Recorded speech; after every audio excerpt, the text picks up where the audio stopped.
The first scream didn't come from a soldier. It came from a senator. A junior Carthan aide burst into the Galactic Council chamber mid-session. Protocol shattered, ceremonial guards stunned. His crest flattened in terror. "The grid is down." Laughter answered him. The chamber of the Galactic Council was not a place for panic. It was a place for posturing, for dominance displays, for empires to remind smaller species where they stood in the hierarchy of the stars. And humanity stood very low. At the center dais, beneath the spiral hologram of known space, Ambassador Adrian Cole waited for the laughter to die. It took longer than it should have. The Carthan High Speaker leaned back in his levitating throne, amusement flickering across his predatory features. "Is this a human dramatization?" he asked. "You requested emergency assembly. We expected a plea, not theater." Cole didn't respond. Instead, he reached into his coat and placed a small black data core onto the central projection table. It clicked softly as it locked into the chamber network. Every screen flickered. Above Carthan Prime, capital of the most dominant military power in 3 sectors, the live feed appeared. At first, nothing seemed wrong. Then someone noticed the silence. No orbital patrols. No defense drones. No glowing lattice of the planetary shield grid. Just empty space. The junior aide's voice shook. "All orbital weapons platforms are offline. Fleet Command is unresponsive." The High Speaker waved a claw dismissively. "Temporary malfunction." Cole finally spoke. His voice was calm. Too calm. "You raided 3 human colonies," he said. "You vented civilian habitats into vacuum. You broadcast it." Murmurs stirred across the chamber. "You called it a demonstration," Cole continued. "You said Earth needed to understand its place." The Carthan speaker's eyes narrowed. "And now you threaten us?" Cole met his gaze without blinking. "I warned you." A ripple of irritation passed through the delegates. "You are a developing species with 1 primary fleet," a Luxari counselor snapped. "You do not issue ultimatums to a sovereign empire." Cole tapped the table. A red timer appeared above Carthan Prime. 10 o'clock. Gasps. "What is this?" demanded the speaker. "You have 10 minutes," Cole said. "For what?" another delegate demanded. "To decide whether this ends with infrastructure or extinction." The chamber erupted. Security feeds updated. Behind Carthan Prime, something enormous began to eclipse the starlight. At first it looked like a sensor glitch, a distortion in space. Then it resolved. A structure. Black. Angular. Vast. Not a fleet. 1 object. The size of a moon. The High Speaker rose slowly from his throne. "That is impossible," he whispered. Cole folded his hands behind his back. "You mistook restraint for weakness," he said quietly. The timer ticked down. 9:17. Across the chamber, voices faltered. Data feeds poured in. Carthan fleet signals were dropping one by one. The laughter was gone now. Only the ticking remained. 9:02. The High Speaker looked at the human ambassador for the first time without arrogance. "You would not dare." Cole's expression did not change. "You should have believed the first warning." 8:41. And for the first time in centuries, the Galactic Council fell completely silent. The red digits glowed above Carthan Prime like a wound in space. Inside the Galactic Council chamber, panic was no longer theoretical. It was measurable. "Re-establish Fleet Command," the Carthan High Speaker roared, crest flaring wide in agitation. "Override civilian relays if necessary." A trembling officer appeared on the chamber's lower holodisplay. "We cannot, exalted speaker. Command nodes are locked out. All military AI cores are returning null responses." "By whom?" the speaker demanded. The officer hesitated. "By Earth." A hiss rippled through the delegates. Ambassador Adrian Cole did not move. Behind Carthan Prime, the black construct continued to rotate slowly, a monolith against the stars. Its surface was smooth, almost featureless, except for faint geometric seams that pulsed with restrained energy. It emitted no weapons fire, no fighter craft launched. It simply existed, and Carthan defenses continued to die. 7:52. "Deploy the outer fleets," shouted a Carthan general through the feed. "They cannot jump," another voice answered. "Navigation systems are corrupted." Across 12 sectors, ships were going dark. Weapon grids offline. Targeting arrays wiped. Secure military channels flooded with cascading errors. Yet civilian traffic lanes remained stable. Public communication networks untouched. Hospitals fully powered. Trade routes undisturbed. The precision was surgical. The High Speaker turned slowly toward Cole. "What have you done?" Cole's reply was quiet. "What you forced us to prepare." 7:10. The chamber lighting dimmed as energy was rerouted to incoming feeds. A new image replaced the planetary view. A human face appeared. Admiral Marcus Hale. Silver hair. Steady eyes. Uniform immaculate. He did not look triumphant. He looked resolved. "This transmission is directed to the Carthan High Command and the Galactic Council," Hale began. His voice carried no distortion, no anger. "You were warned 3 times. After the first colony raid. After the second. After the broadcast of civilian executions." The Carthan speaker bared his teeth. "You dare address us as equals?" Hale did not react. "You believed Earth incapable of response. You believed distance granted immunity." The construct behind Carthan Prime shifted. Panels began to unfold across its surface. Gasps echoed in the chamber. Weapons ports, many assumed. Instead, rows upon rows of emitter arrays. Non-kinetic, non-explosive, targeted. 6:18. Hale continued. "This is not an invasion. This is not annihilation." A pause. "This is disarmament." The arrays pulsed. Invisible waves cascaded across the system. On the planetary feed, Carthan orbital shipyards flickered, then dissolved into silent cascades of particulate ash as structural bonds failed. Defense cannons warped and collapsed. Military satellites blinked out. No firestorms. No atmospheric breaches. Civilian districts remained untouched, city lights steady and calm. The High Speaker staggered back a step. "You are committing genocide." Hale's eyes hardened for the first time. "No," he said evenly.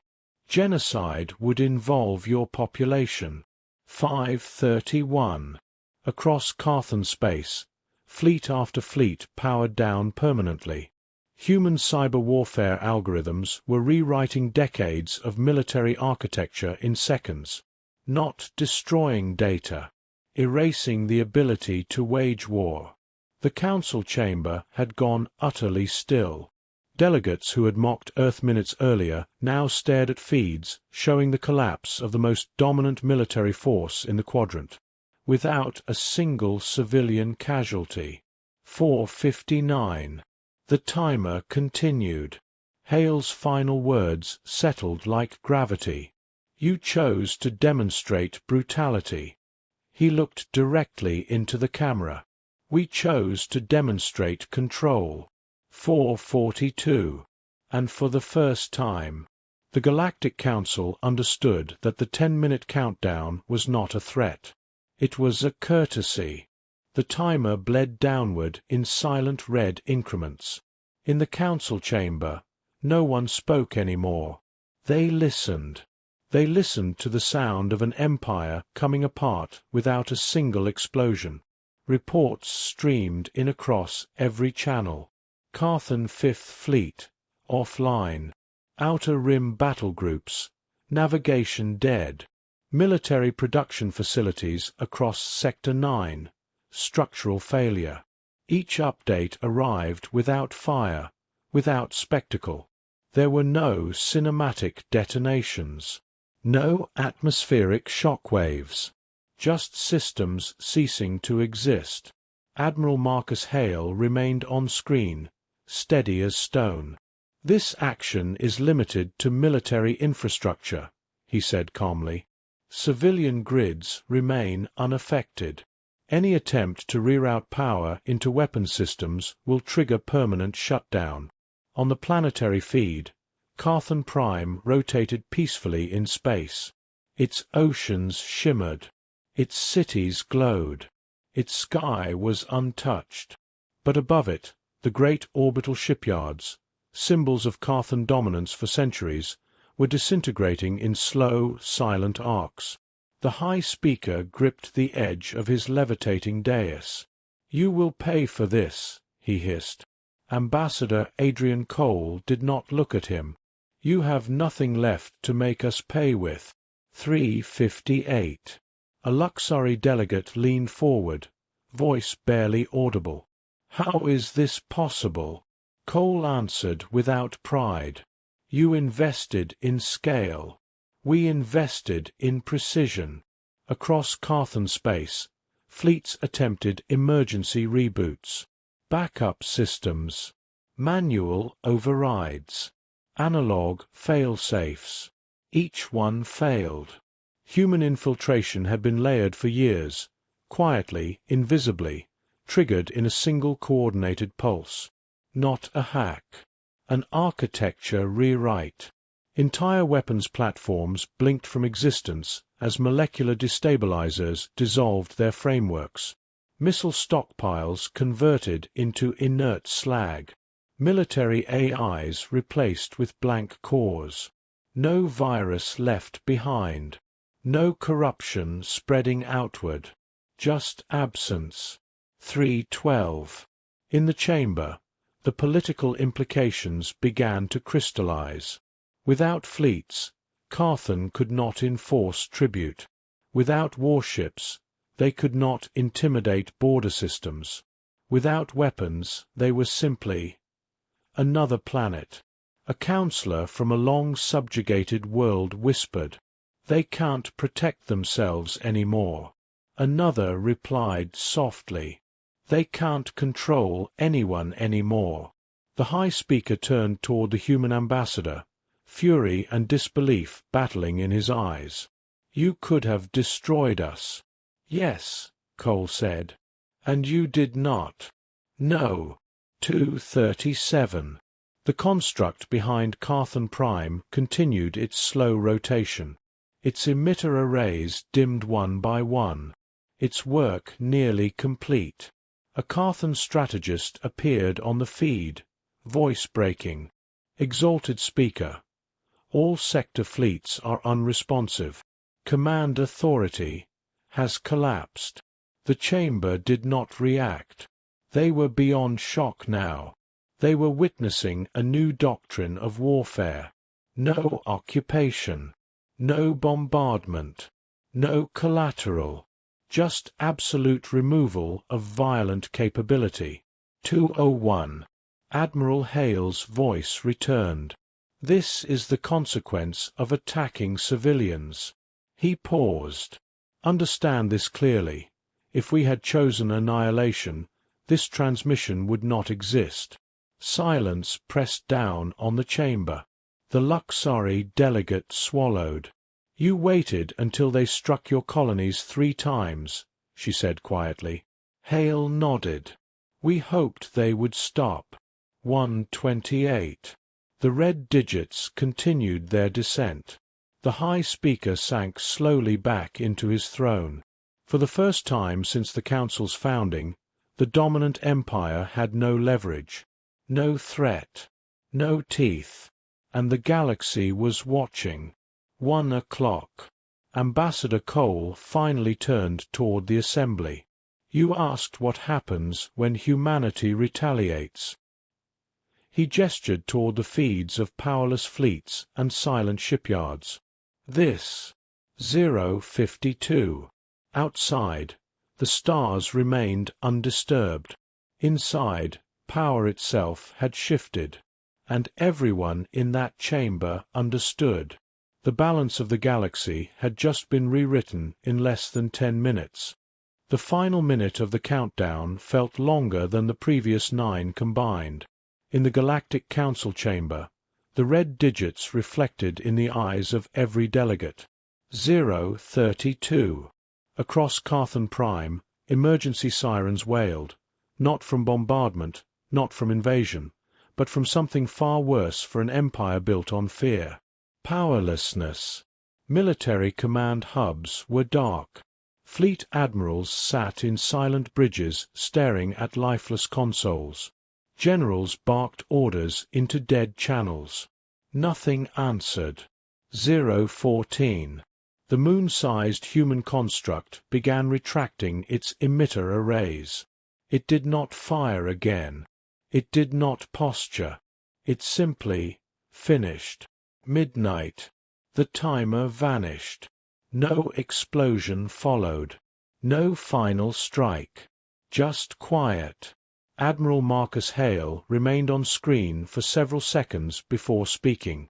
"Military capability across the Carthan Empire has been neutralized. Civilian systems remain stable. This operation is concluded." The transmission ended. The construct pivoted slowly and began drifting away from Carthan Prime, engines igniting without flare, controlled, restrained, deliberate. The High Speaker stared at the empty space where power used to be. "You have destabilized the quadrant," he said hoarsely. Ambassador Adrian Cole finally faced him directly. "No," he replied. "We removed your ability to destabilize it." Within minutes, secondary feeds began pouring into the council chamber. Outer sectors, long under Carthan dominance, were declaring autonomy. Without fleets to enforce obedience, tribute systems collapsed overnight. Occupied worlds shut down Carthan garrisons and seized administrative hubs. Rebellion did not spread with violence. It spread with relief. A delegate from one such system stood slowly. "For 2 centuries," she said, voice steady but trembling at the edges, "we paid protection levies under threat of orbital strike." She looked at the High Speaker. "Today, we no longer need protection from you." The chamber shifted. Not in noise. In gravity. The Carthan were still alive. Still populous. Still technologically advanced. But stripped of coercion, they were just another civilization. And that was something they had not been in 500 years. An emergency vote was called. Sanctions against Earth? No delegation seconded the motion. Military retaliation? Impossible. Formal condemnation? No one dared. Finally, a Luxari councillor asked the question none wished to voice. "If another empire rises and attacks us, will Earth do this again?" Cole answered without hesitation. "If civilians are targeted? Yes." The High Speaker's eyes burned. "You appoint yourselves guardians of the galaxy?" "No," Cole said evenly. "You appointed us when you broadcast the deaths of our colonists. The chamber absorbed that in silence. Humanity had not claimed dominance. They had claimed threshold. Cross it, and consequences followed. Outside, news spread faster than fleet signals once had. The Carthan Empire fractured not because it was destroyed, but because fear had evaporated, and fear had been its only currency. Hours later, analysts across dozens of species reached the same conclusion. Humanity had demonstrated something more terrifying than overwhelming firepower. They had demonstrated restraint paired with absolute capability. They had proven they could erase an empire, and chose not to. In the council chamber, the High Speaker sat diminished, smaller than the throne that once magnified his authority. Cole prepared to leave. As he reached the exit corridor, the Luxari delegate called after him. "What happens now?" Cole paused. He glanced once more at the star map projection, no longer dominated by a single expanding empire. "Now," he said quietly, "we see who learns from this." And for the first time in centuries, the galaxy had to decide how to behave without being ruled by fear. 3 months after the 10 minutes, the Carthan High Speaker stood trial, not in chains, not in humiliation, but in accountability. The chamber was different now. The Galactic Council had amended its charter. Military aggression against civilian populations was no longer debated policy. It was codified crime. And the Carthan Empire, once untouchable, now sat among equals. Fleetless, weaponless, alive. The High Speaker faced the assembly, crest lowered. "You orchestrated our collapse," he said, voice rough but steady. "You dismantled 5 centuries of supremacy in 10 minutes. Across the chamber, Ambassador Adrian Cole remained composed. "We dismantled your ability to harm," he corrected. "Your people still stand. Your cities still shine." The speaker's eyes hardened. "You could have ended us." Admiral Marcus Hale, present in person this time, answered calmly, "Yes." The words settled like gravity. The speaker searched their faces for cruelty. He found none. "Why?" he demanded. "Why spare US?" Hale clasped his hands behind his back. "Because extinction is easy." Silence fell. "Control is harder," he continued.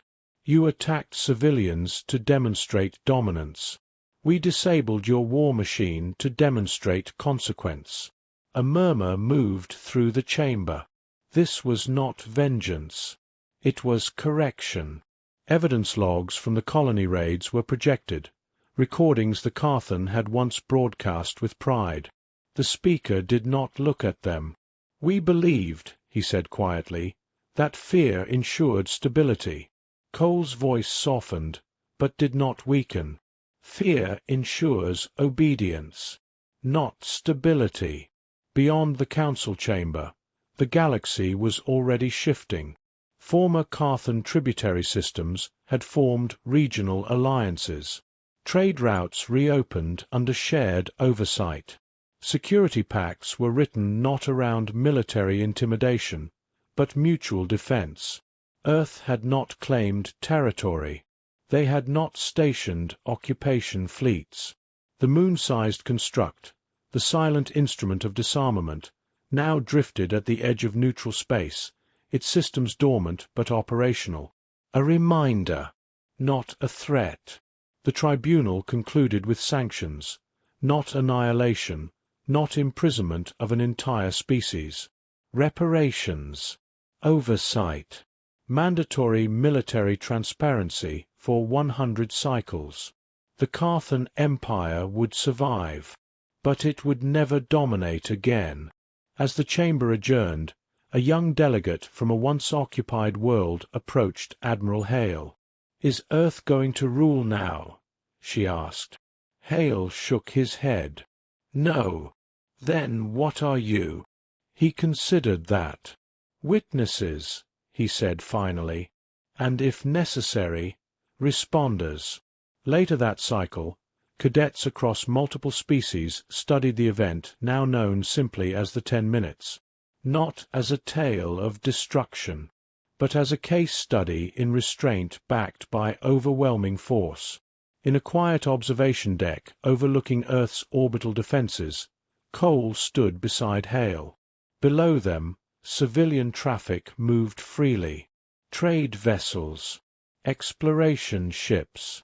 No war banners. No celebrations, Hale noted. Cole shook his head. There's nothing to celebrate. An empire fell. No, Cole replied. An empire was stopped. He looked toward the distant stars. They mocked our warnings. Hale allowed himself a faint smile. They won't again. Across the galaxy, one lesson settled deeper than fear ever had. Humanity did not seek war, but when pushed, they ended it on their terms, not with extermination, with control, and that was far more terrifying